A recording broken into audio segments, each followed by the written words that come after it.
Welcome to another episode of Recipe to Success. This one is really a treat. You guys have been asking for a female guest and I couldn't have thought of anyone better than Nada herself. So let's go straight into it. Nada, how are you? I'm good, thank you. How are you? I'm good, thank you.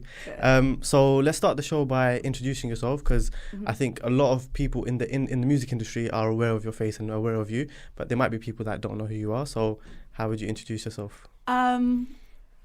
Yes, I would just introduce such an interesting. I've never been on this side before, so this is really like interesting. You've been in like informal ones, but more not really podcast. Your story. Definitely just like featured on a podcast. So to be asked questions, I'm like, oh my god, this is so foreign. But so yeah, just a presenter, content creator. I think that's what we're gonna go with it. So what's some of the biggest shows that we can expect to see, like that we have seen you on? So the listening party. So I did the listening party on Linkup TV, which has gone on now for a little over a year. What else? I've recently just hosted a lot of panels, so working on like music panels. It's very like sporadic and all over the place. It's funny when you start something and then you're like, okay, I'm just trying to get bookings wherever I can. So then you end up just finding yourselves with brands or with platforms as well. So it's that vibe. Okay, so where did it all begin? Because obviously now, like for example, I've seen you on Listening Party and I've seen that you not only have a very credible opinion, but people actually listen to what you have to say. So, and I think maybe sometimes people don't even know the context of you with your opinion. So that's why I wanted to have you on, because I feel like when you are saying stuff, it's actually thought out and you've really dived into the music scene. Oh, thank you, Humza. You're really like stroking my ego right now. So the beginning, I actually went to university I didn't actually grow up in the UK at the beginning. So I was born here, but then my mum is a teacher. So she just wanted to travel abroad and mainly across the Middle East. So I spent most of my time in Dubai, Bahrain, Egypt, France. What's your ethnicity? Because I think there's Algerian. a lot of confusion. There is. I say it a lot, but I always get the same question. It is Algerian, so I'm fully Algerian. I'm Berber as well, which is like a different tribe. So we have like our own culture, our own language, and everything. But I learned Arabic from being out in the Middle East as well. So yeah, that's kind of how that happened. Then I came back for university. So I went to the University of Kent and I studied English and French law, because I'm just from a very traditional background. It's like, lawyer, that is your thing. But I was always into politics because my parents are political refugees. So that was kind of just always there. Did that, but was doing radio at university. And I'm a huge music head and consumer of content, like for the longest, before I realized it was actually consuming content and we had this name for what it was. Interviews and just like old school like hip hop documentaries and stuff. That was my thing, because I always grew up on old school hip hop music as well. So then did radio at university, was open to this world of social media because I was never on social media before I really came to the UK. And then was like, wow, like people can actually make careers out of that, which you don't even think like is a career. Especially at that point, I was like, no, you can actually do it. So I was like, you know what? Left uni, got my degree. I was like, okay, mum, please kind of be happy with this one. Let me just try and figure it out for the next year or two. And just jumped straight into it. So I'm from Reading as well. So I wasn't from London, and it was just, thrown into the deep end. The first thing I tried to do, I think, was networking. That's like what everyone says, networking this, networking that. So that's the first thing I tried to do. And the summer of when I broke up and graduated, I met my management team, who are now my management team, but they weren't that at the time. And they manage some incredible producers like P2J, TSB, EY, Jay Warner, who's an incredible singer-songwriter. Lola Ray, she's an Afrobeats artist. Some incredible like talents, like real talented music people. So I met them, and then it ended up just kind of tagging along with them. Like I was almost interning, so I was just shadowing everything they were doing. And so you're really starting from the bottom? Yeah, literally. So I just shadowed everything they did. And what happened after that? Yeah, then I was still trying to make the moves into presenting. I told them this is presenting is what I want to do. They were like, we'll support you in any way we want to support you. And yeah, threw myself in, just DM'd everyone, applied for everything. People don't know I DM'd them that I actually meet now, and they're like, hey, and I'm like, oh my God, if you look at your DMs, like I've definitely DM'd you for something. So yeah, then the listening party came about, and I think that's when I casted for it. So everyone at the listening party actually was handpicked apart from me, which I sent a casting video for. And yeah, sent that off to Rashid, got a call back, was like, oh, we're doing this thing, come along. We didn't know what it was going to be. We had no idea really what we were doing. They just will come here, we're going to review music. So yeah, that happened, and that kind of propelled. Listening parties really evolved over the years. Yes. Yeah, because there was one before, so where the original cast was still Malaika, Taser, and some other people, like Marv was on it. And then I think they stopped it for a bit. They came back and they rebranded. But I had never seen the listening party before the listening party now. So yeah, that's kind of. So you must get a lot of people that say, what makes you an expert in the music industry? Do you know what it is? This is so annoying, right? This is probably one of the most annoying things that came out, I think, out of the listening party, and we still get it to this day. It's like, who are these people talking about music like they know anything about music? And that was never the basis of the listening party. The listening party was, and it says in the intro video, it is real people, real opinions. I think, and I'm speaking on Rashid's behalf, but what he tried to create was bring people in with personalities that genuinely have a love for music, but it's almost like it's you and your friends sitting on a sofa just talking about music. Not all of your friends are experts in music, but they have an opinion. It's almost like it is more of a real conversation, and it's like this is what people are doing behind closed doors. 100%. Like that's the thing. Where if you got 5, 6, 7 industry people and had them speaking about music from the get-go, there already is an element of censorship because you don't really want to be 100% honest on a public platform like Linkup TV. Whereas if you get people that just have no real allegiances or care or just want to be honest and transparent, you're more likely going to get what is probably like, you know, social media-y content, you know, viral content that's like polarizing, but then also people resonate with because they're like, hold on, I say this in my free time too. So that's what listening party was. It wasn't about getting crazy experts and A&Rs and you know, producers to come on. It was just, I think, real people and real opinions. But it's become such a huge platform. Obviously, Linkup TV is a huge platform in itself, but Listening Party has become, it was almost like this was the resurgence of Linkup TV, because Linkup TV, I think, was leading the industry, and then GRM started growing fast. And I think what started to happen was GRM started becoming a bit more of the voice of the new school of artists. I agree. I do. And then, so it was almost like this was a resurgence. So, and now you've got different Linkup TV originals coming about and things like that. Yeah. So it's like you were a part of the rebrand. I think that's definitely a big thing to say. I think one thing that is different, and I don't know like the ins and outs on it, so I wouldn't want to be quoted on it, but I do know Linkup TV stayed 100% independent. Okay. So their thing was that, you know, complete creative control, where I think GRM, I don't know, they share independent, like I don't know the ins and outs, I don't want to really speak too much on it. Yeah. But yeah, with that, it's like you are limited in terms of capacity, whether it's money or, because content, as you would know, is not cheap. Like to produce stuff, to film things, to pay people is not cheap. So yeah, what I'm so proud of Linkup TV for doing, especially now with, like you said, the Linkup TV originals, is they're definitely coming into the almost documentation of the scene, which I feel like we've had it, but we were always comparing ourselves to Americans. Like, why is it Americans document their scene so well, and we don't seem to do it that well, or we don't seem to do it as transparent? I think that's like the argument.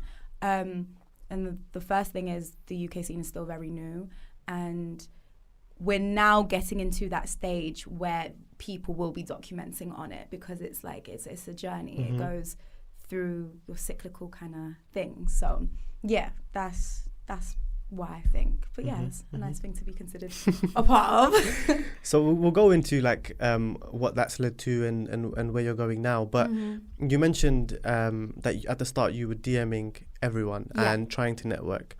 And I think it's so clear that people nowadays, they want a certain goal, but they're not willing to necessarily put the work in. And I think even me, when I started out in business, you know, that was a great way to network, because social media is at our disposal. You have access to people, whether they read it or see it, you don't know, but 100%. You've got to take the chance. And that takes time. It's time consuming.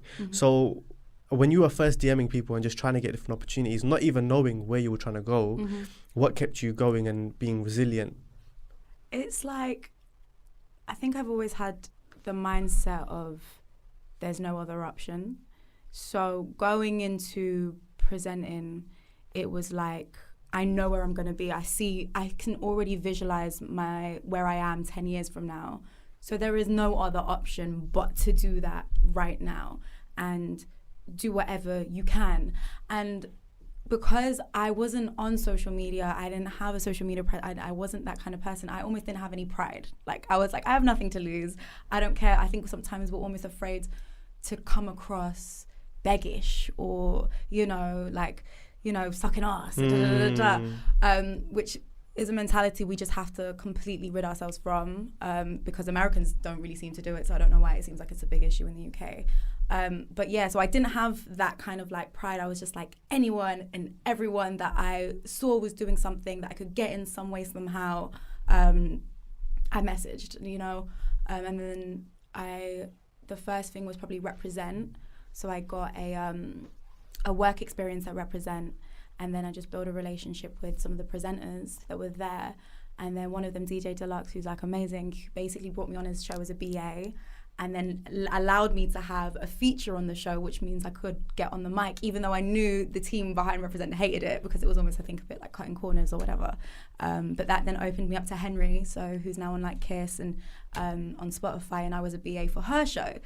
So yeah, it's like you just have to keep going. Like I still DM people to this day. Like, even though I think my pride sometimes still gets in the way of how it may come across or perceived, but I still do it, and I still don't care. I don't have pride when it comes to work, because that is going to be the biggest hindrance, I think, if you have pride there. Yeah, because I feel like we're, especially in the UK culture, but generally as a generation, we expect things to come to us. Yeah. And we think that we're going to do a certain amount of work and people are just going to, gravitate towards it and it's going to lead to good things. Yeah. But at the same time, it's like you have to go out and get it. Yeah. You're not entitled to anything. You're not guaranteed 100. Anything. You don't deserve anything until you are actually going out to chase it. So for anyone watching, that's something I would definitely advise is, go out and do it just like you did.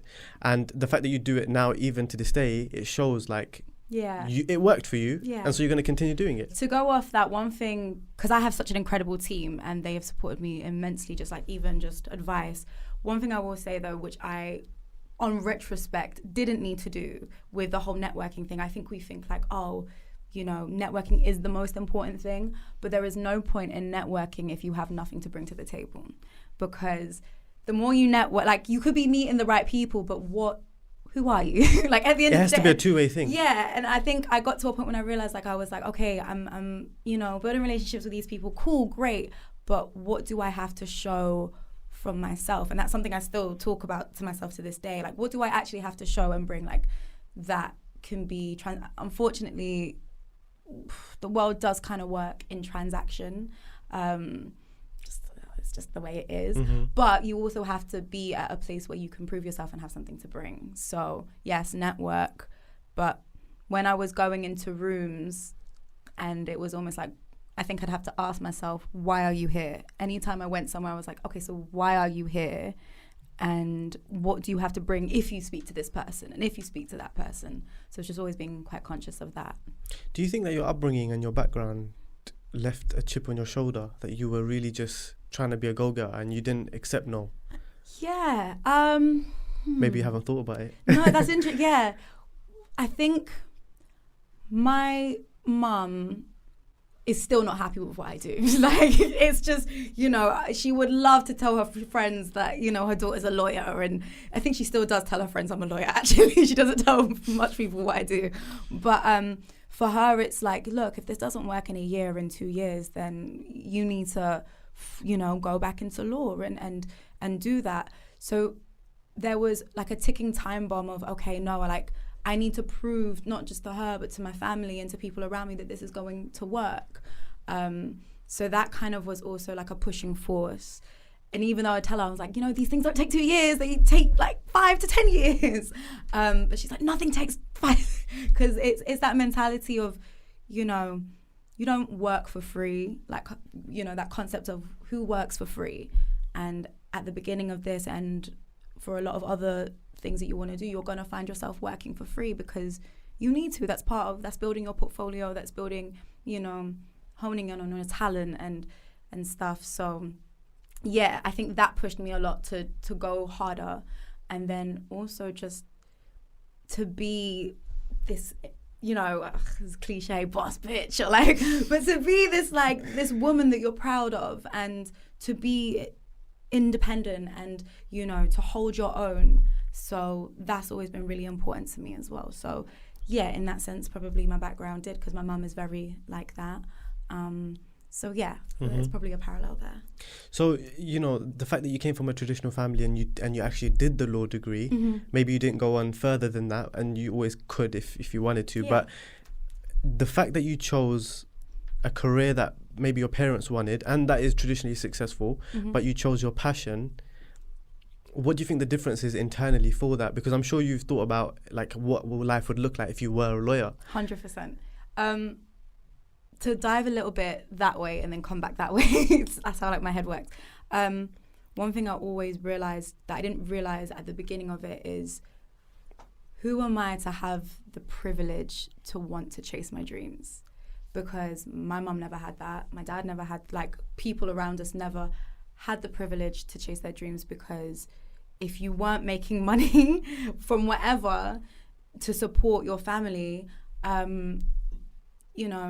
then if you weren't paying the bills, you weren't successful. You couldn't do that. You couldn't. So it's really a privilege to actually do this cliche thing of chasing your dreams.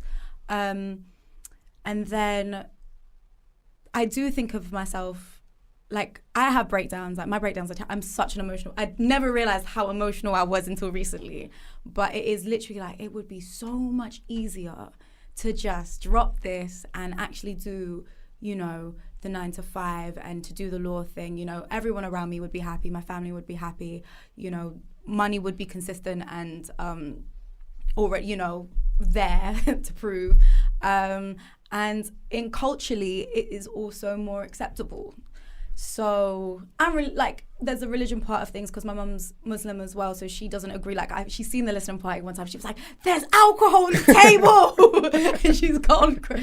No, one time, because the thing, I do drink, so she saw me drink. It was game over. It was game over. I think she always kicked me out of the house. But so yeah, it's that thing of, okay, it would just be easier to do that, and then I think, oh my God, like, my body rejects it so much. I've done corporate world to for the time being, for money, and it's like my body just rejects it. It's almost like there's a weight on your shoulders. Yes. Because I've been around people that have gone through certain situations and they've had to go through this 9 to 5. And by the way, there's nothing wrong with 9 to 5 at all. Like, if that's what you want to do, and that's the career that you 100%. Want to aspire for, then that's amazing. But when it doesn't feel right, it's almost like it feels like every single day you're fighting yourself. And then the conversation becomes about, well, you should be grateful, you've got a good job, and why would you want to do this thing that's not going to make you any money? But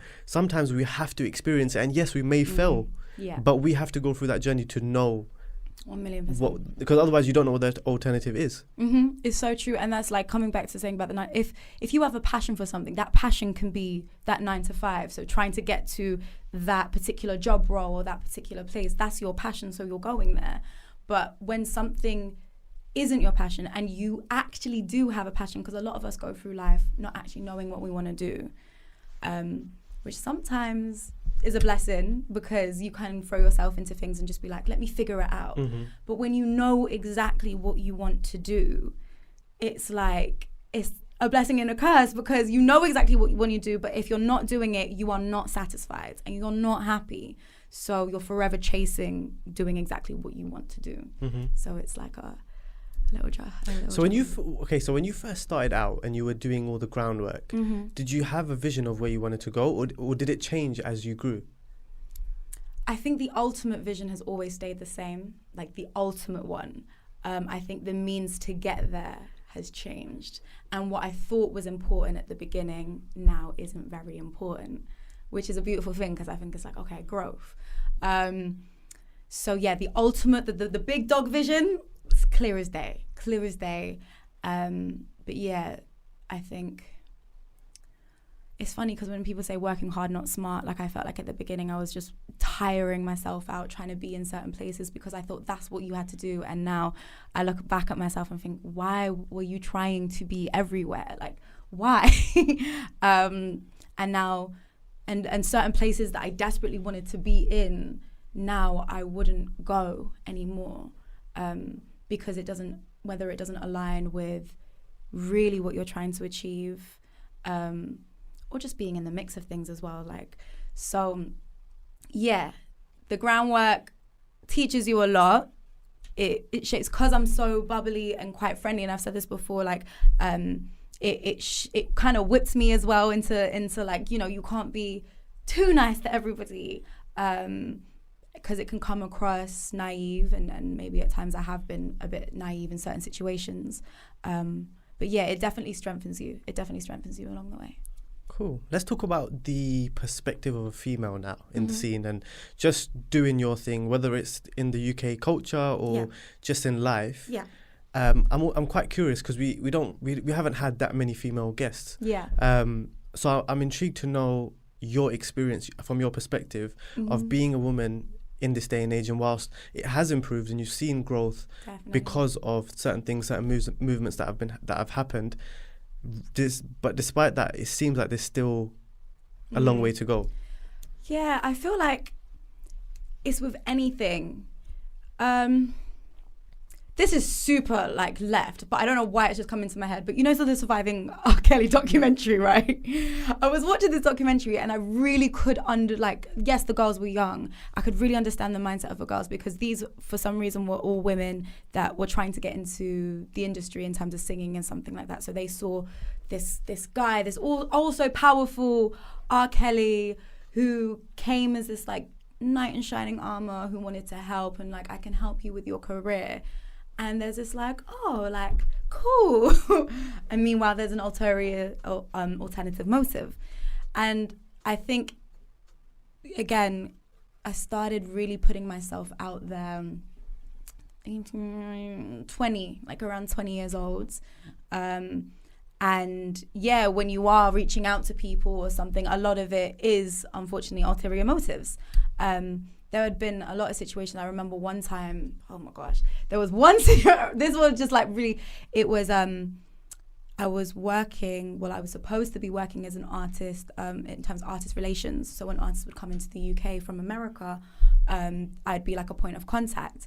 And, you know, I had a meeting with this guy who basically was telling me what was going to happen, kind of give me a schedule, to find out 2-3 days later, he was like, okay, I need you to be here and here. And really and truly, it was actually just wasting my time just being around him. He actually just wanted me to be around him. And you don't clock on. And I think that's where I've changed my personality, because you don't almost want to jeopardize a situation that you think is a situation, but it isn't really a situation. Because you think, okay, maybe I should just... Yes, you don't want to address it. Yeah, you're almost like afraid to address it because you're like, oh, like maybe that will come across... Like you know, but you don't know. Yeah, you're like, oh, like, okay, let me give it one more day because, you know, maybe this was just a fluke. You're always making excuses. So that, like, similar things like that had actually happened where I'd go to someone for advice perhaps, or, you know, maybe shadowing, and again, an ulterior motive. But you just take it on the chin. You work through it. I think if I would have a conversation with myself back then, I would tell myself, be more daring, and don't be afraid to ever come across as difficult. Because, you know, being difficult can save you from a lot of sticky situations. So yeah, that is definitely something. And I know I'm not exclusive to this, because I have a lot of friends as well who are doing the same thing that I'm doing, who are coming up on their same similar, different journeys. And they go through exactly the same. And we share stories with each other, and we're like, wow, like what? No way. And sometimes it's people we know, and we're just like, oh man. So it is a thing. So it is for women to just it is for men to fix up, but it's also for women to just take charge as well, and like just come into, you know, you're just divine feminine. because I think like a lot of people probably could relate. I mean, obviously females per se, like whether that is in the music industry, whether that is just in a normal job, 100%. it's almost like there's always that issue of, okay, whether it's male attention, whether it's lack of progression, lack of opportunity, whatever it may be, and whilst you have to be empathetic to that, especially me being a male, like I have to be empathetic towards that, but at the same time I say, yes, do the movement, be a part of something, and try to make a change, but because you do have almost a disadvantage, you have to just work that much harder, and don't feel like, you know, you owe anyone else anything for doing this extra work, but it's just that, okay, these are the cards that were dealt to you, now you have to just go above and beyond do what you need to do. It's like complaining that you're poor in the same situation as someone rich. Like, it's like, unfortunately, you can't change your situation. You have to be aware of the situation, and if you want to get there, unfortunately, that's just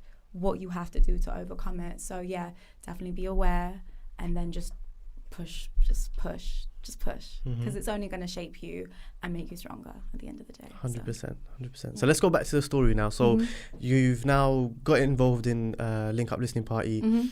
At what point did you feel like, okay, you know what, this is taking off, and this is actually, a lot of people are really paying attention to it? Because at one point I remember, like, I used to watch it, and I felt like a lot of people around me didn't know about it, or they just watched selective episodes, but I was watching every single episode. And I found that over time people started realizing and appreciating, and I think even Linkup started appreciating, and they started thinking, okay, you know what, let's be a bit more strategic, we have different guests, and we'll have some consistent guests as well, and that thought process shows that, you know what, it's actually going in the right direction. So what was that feeling like for you, because you had done all that groundwork and now people were starting to appreciate you? It was weird, like, so the rest of the team used to get approached all the time. They're like, oh, you're for the list.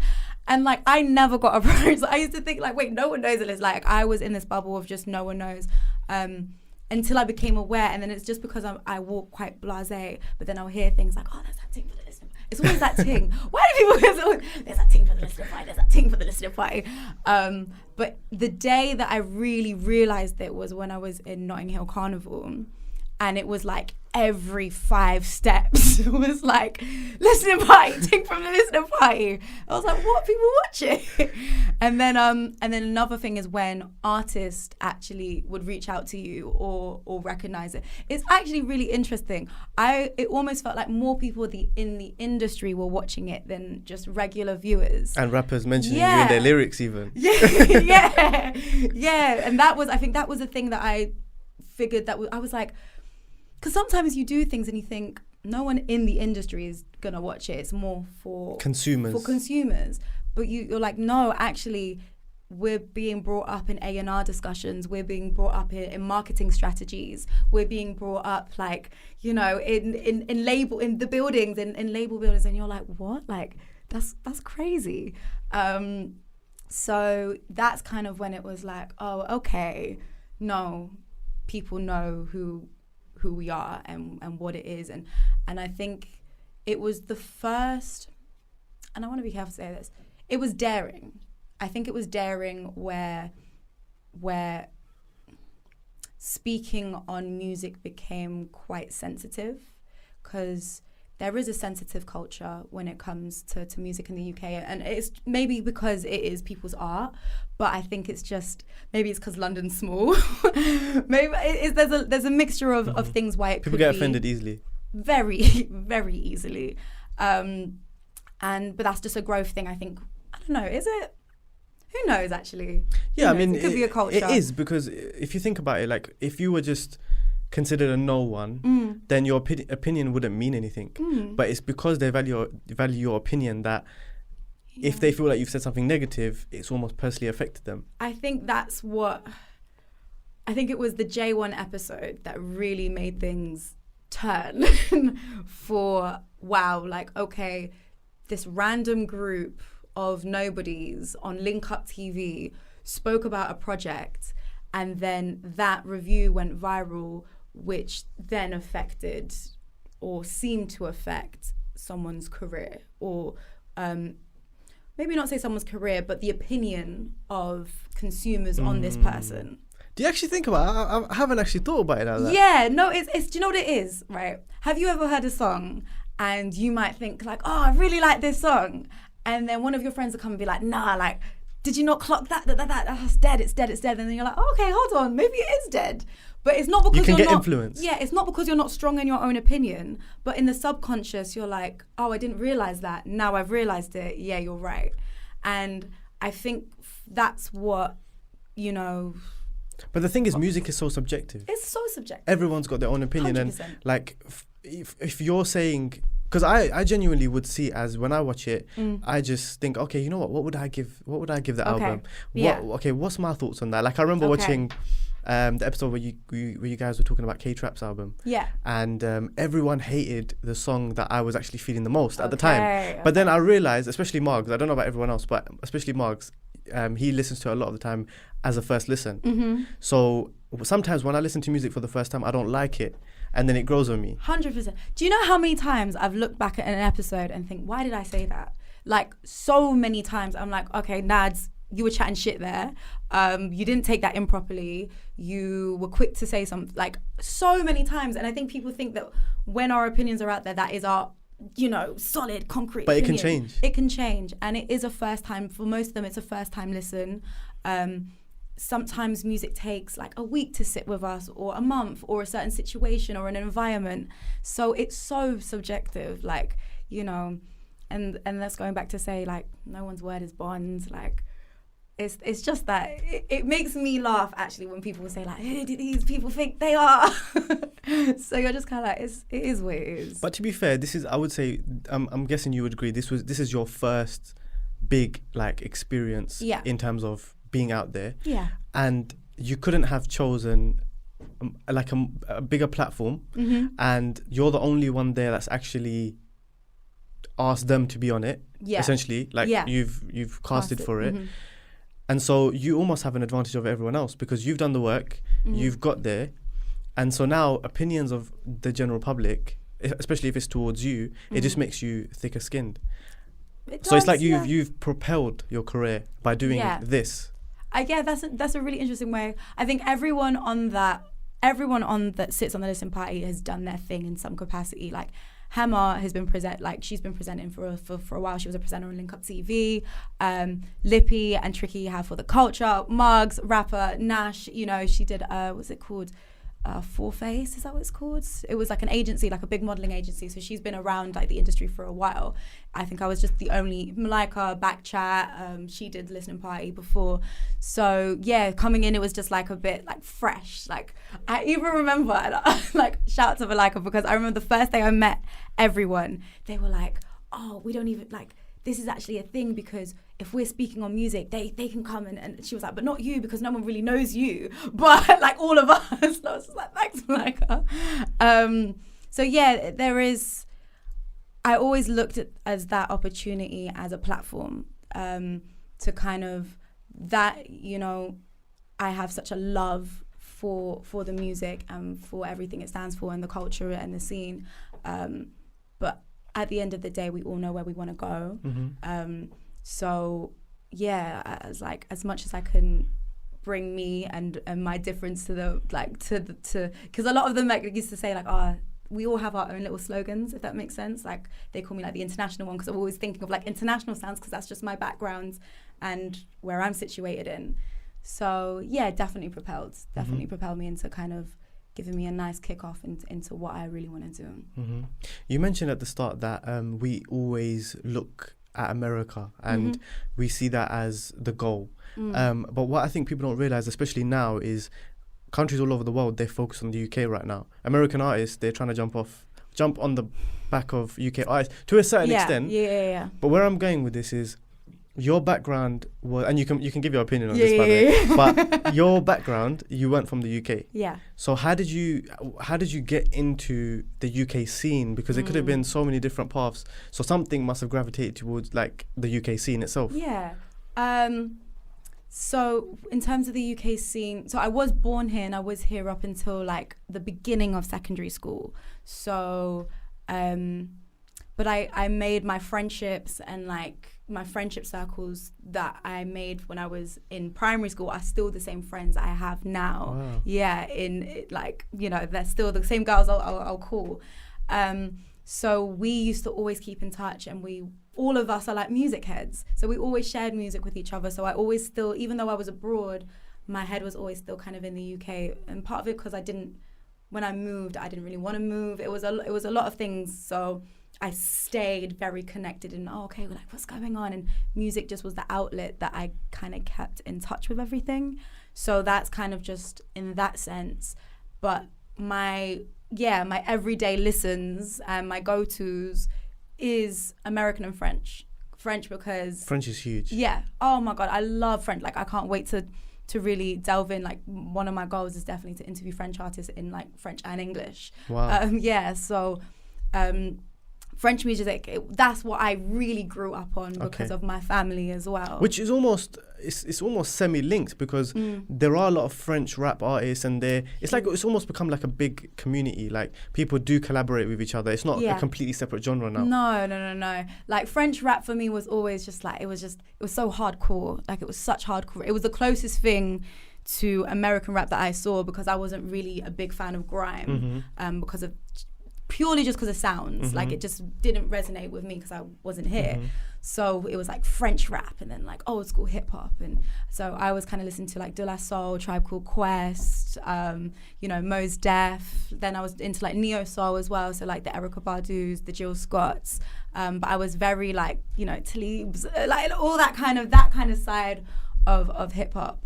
And just naturally, just very political music. So it was always music that had this like strong kind of anti-establishment, controversial. Very controversial. Because being raised by like refugees, like we were just always connected to just like my daily thing. Like what we would do as a family was go on protests. Like I remember as kids, like that was like, family outing, let's go on a protest. Iraq's going to war. Let's go on a protest. Like, it is just. Do you remember like those years where? Yeah, very much so. Yeah, very much so. I remember little things like controversial things because I would be around. My mum would just bring me along to debates, and it was because it was part of the refugee camp where she would be. So people from all over the world, and they would have the most interesting discussions. And I remember when we were talking about, I think it was the Holocaust when I was in year 6, and I remember getting expelled for like a comment I made, and I didn't understand it because as a child your mind is a sponge, so you're just regurgitating information you hear. And I think we were talking about the Holocaust. One of the teachers said, "There's never been anything like this before." And I think I said something like, which is really controversial. I was like, well, currently in Palestine, you could call it a semi-Holocaust of what's going on over there because, the persecution of the Palestinians.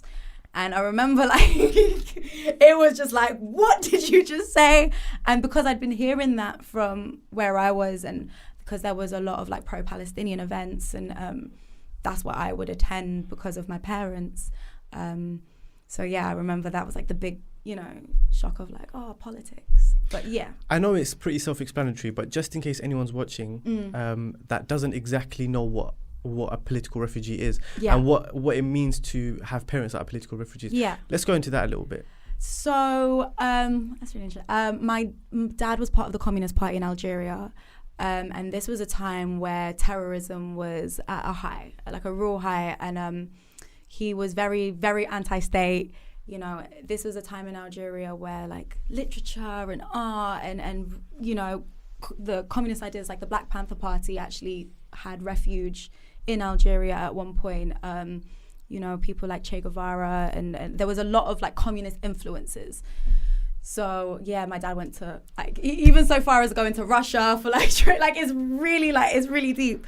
But then there was a point where there was hit lists out for a lot of people, and my dad was one of them. So when that had happened, yeah, so like terrorist hit lists, and when that had basically happened, and there had been attempted attacks on my family, they were like, okay, scare off, let's move. Time to move. Yeah, time to move. So my auntie was in the UK, so naturally they sought refuge here, applied for political asylum, which is what you can apply to a foreign country when in your country of refuge you're at risk. Your life is basically at risk. Mm-hmm. So they came into the UK as political refugees, and you know it's so they stayed within like refugee camps. And yeah, so that's their story. But naturally, the refugee camps were like kind of hubs, like cultural hubs. Like I remember my mum would say stories where, you know, families would invite them for weekends just to have like a time out. And then, but in that, everyone is talking, like politics is your life. When that happens, you are we're all political as human beings, whether we don't believe in politics or not. Like our existence is political. So yeah, there was always just talks about that, and just being raised in that environment, it was just very, you know, very conscious of what is going on worldwide. Do you think that you had to work harder to have an objective opinion on things because you didn't want your parents' opinions to naturally be your thoughts? 100%. And like I know me and my mum will debate about things to this day because it is very situated from their experiences, very naturally as well, very, very naturally. So, you know, when you come out of it and you meet people from all over and who have different opinions and who have different situations themselves, you're like, oh, okay, cool. You know, the world is different. I remember I was... university was a really interesting time too. That helped a lot, going to uni in England, because at that time I was in the Middle East for ages. So yeah, it was definitely eye-opening. Definitely, I know we're speaking so much about politics, but yeah, definitely eye-opening. So let's go back to what you were saying before. So do you think that the UK has a ceiling? Yes, but only because obviously we as a consumer we've seen it grow. Yeah. Like I grew up listening to grime. Okay. So for me, seeing the scene, grime and then UK rap, where it was very small, where you had like the Sneak Bowls and those kind of artists. Yeah. And then it just started going from there. But my point is that I think people don't realize that there's still a ceiling. Even though, like, as a consumer, like for me, it has grown. But you're in the industry, you're there every day, and so you must feel like there is still more to go. We don't have as much money as America, so with that already, there's a ceiling. Until, you know, for what we would call it, we're smaller, you know. So there is technically a ceiling, but we still have so much more to do and so much more to go. Like, what else is... You know what? We are diversifying now. I think where the ceiling was, and whether artists like to admit it or not, because I think like there's this thing about, you know, I remember one artist saying this, you know, to me, and saying that it's different tax brackets. There are people that make music and there are people that comment on music. I was like, what the hell are you talking about? Because the same artist will compare to America, but you don't realize that America is an amalgamation of music plus commentary on music. It works hand in hand.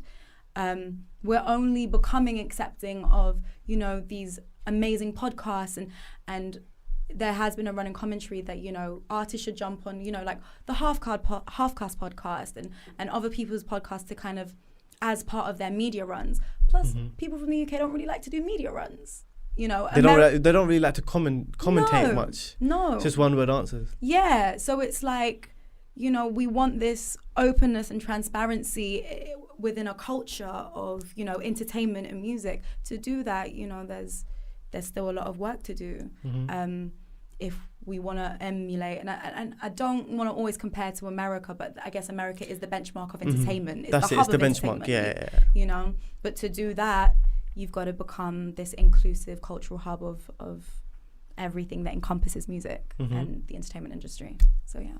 100%. So before we go into like I said, where you're going, let's talk about social media, because for you it was a catalyst. It helped you, it propelled you. You were able to use DMs, and you were able to get into certain places that led on to other things. Yeah. But obviously, especially being locked down and the year that we've had, I think social media has affected people more now than ever, 100%. because they're on it more, and naturally your consumption times are increasing. Like Apple tells you how long you spent on your screen, and you look at it and you think, whoa. So have you had any negative experiences, and if so, what would you advise, especially women watching, in terms of mental health and social media? 100%. I think at the beginning of lockdown, there was this thing. One thing I hate, right? This is actually what I hate. The whole thing that started with lockdown was this mentality of, if you're not a hustler, if your hustle didn't come out during lockdown, then you're not a real hustler.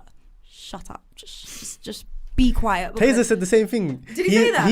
He said, not verbatim, but he said something along the lines of, if I want to watch TV all day, and that's what feels right to me, then I'm going to do that. Yeah. Don't listen to people that are saying you should be achieving a certain thing, because that might not be the time for you. 100%. And it's like, bro, forget that. The sensitivity of the time we are going through. How many people have lost their lives, have lost loved ones, have lost jobs, have lost livelihoods.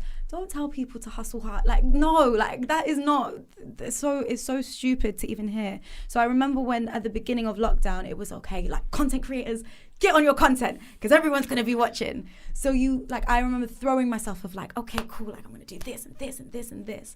When really and truly, the universe, God, whatever you want to call it, gave us the time to sit and be still.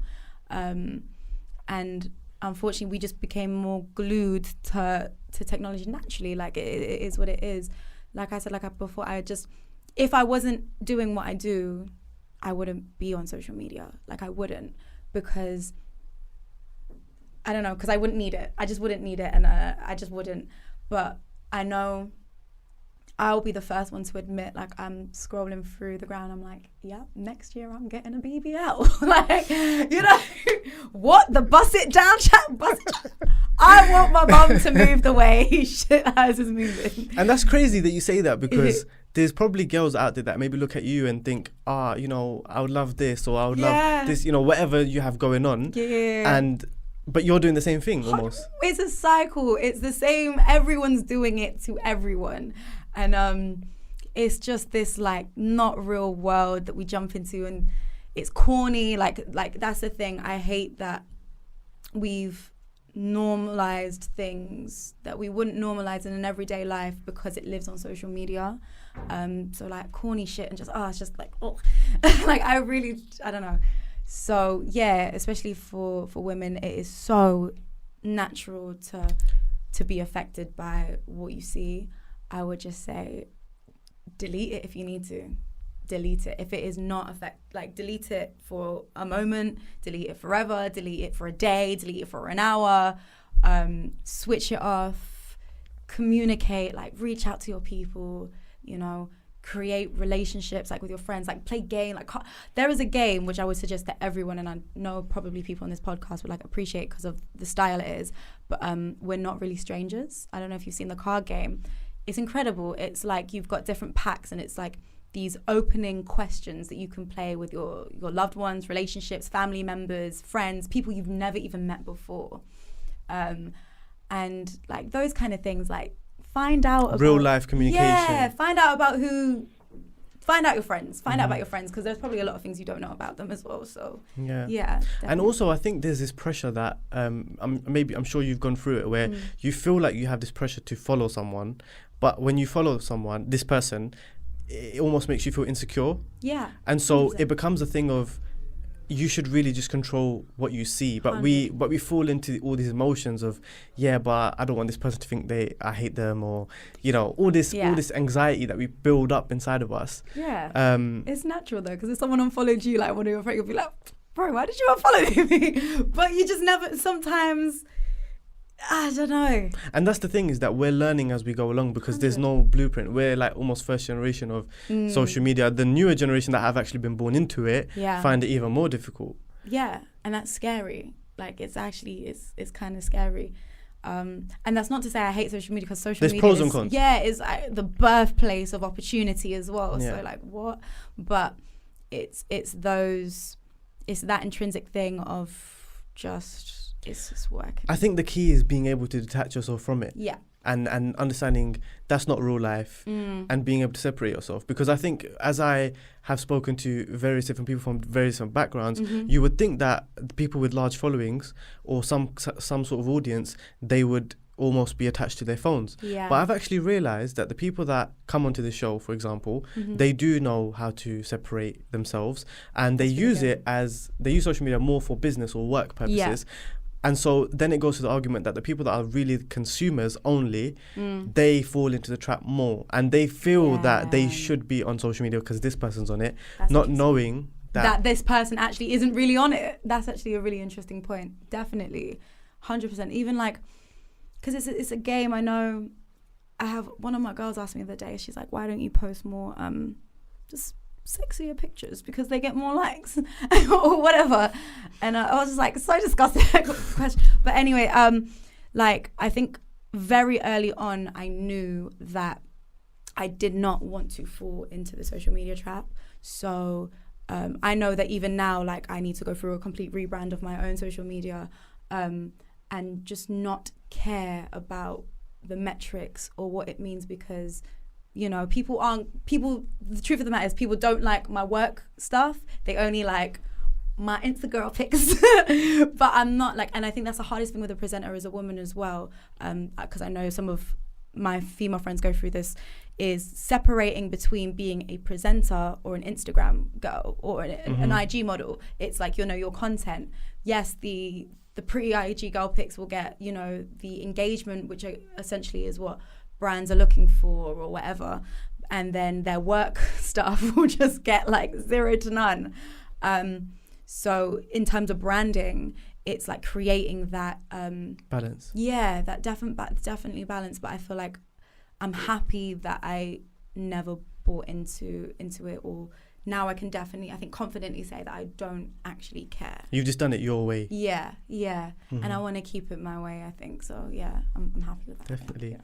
So going back to the story now, because I think we spoke a lot about listening party. Yeah. But that's not, obviously, you're not limited at that, and there's a lot more to you than that. So what else can people expect from you, and where are you going? Where's the vision leading you? Yeah. So I feel like, as people would dub like tricky walls because we're international as, but yeah, for me, I'm definitely looking to get into international pockets.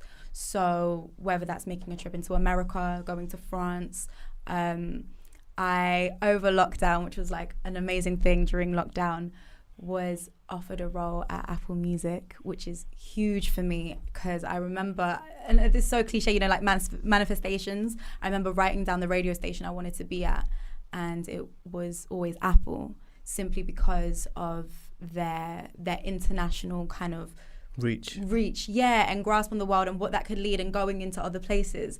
And that is like I could cry thinking about like actually getting a job like like that as my first radio gig. Like, I'd never really done radio before that, so to come and just jump into radio and be on Apple is like, what the hell? So that is incredible.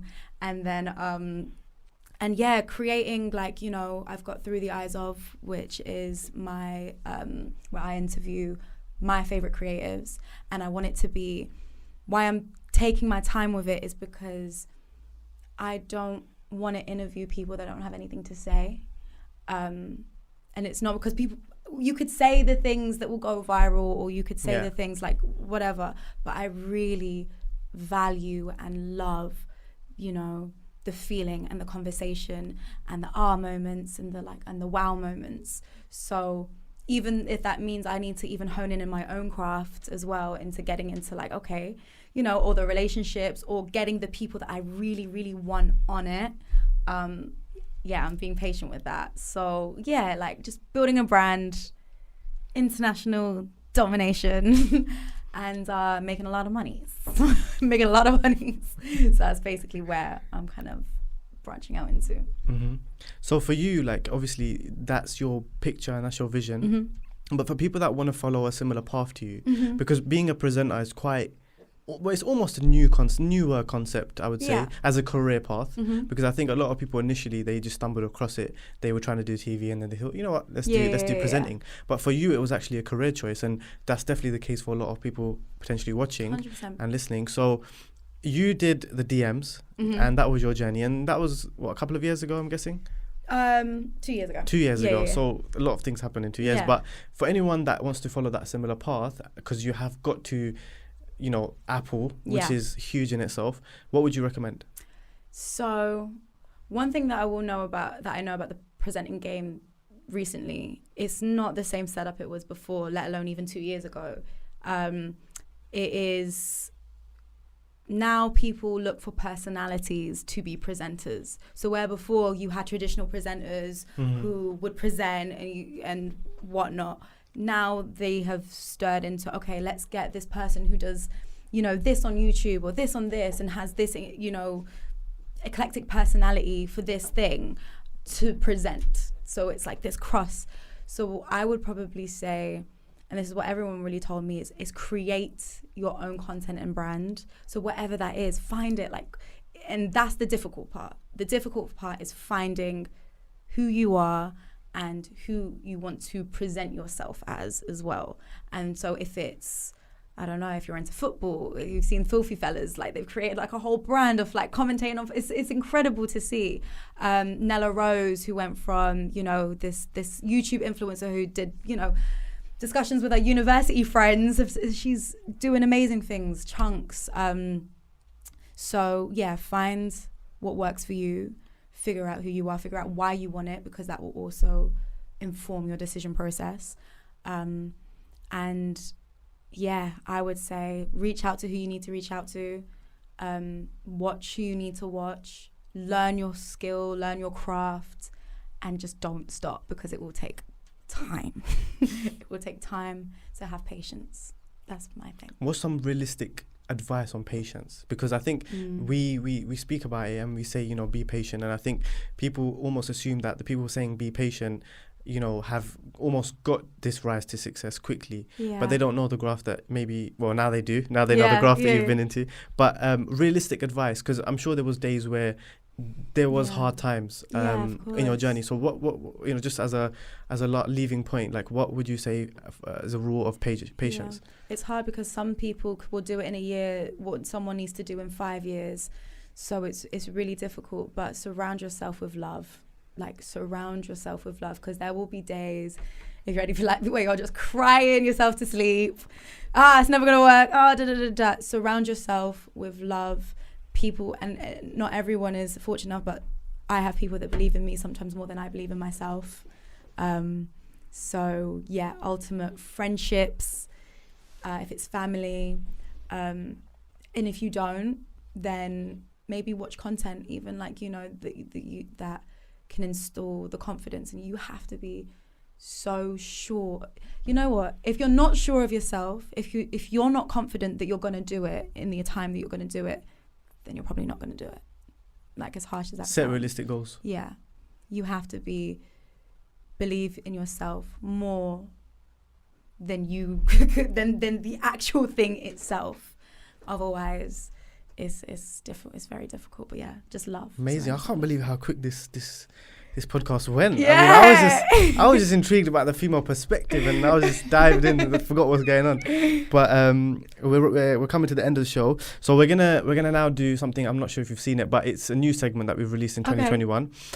It's called the rapid fire questions. Okay. So because we talk about a lot of serious things, I'm sure there's a lot of people watching that want to know just more about Nada on a personal level. Cool. So you have, just answer them as quickly as possible. You have 1 minute to answer all of them. Yeah? Ooh, wow. All right, Cool? let's go. Okay.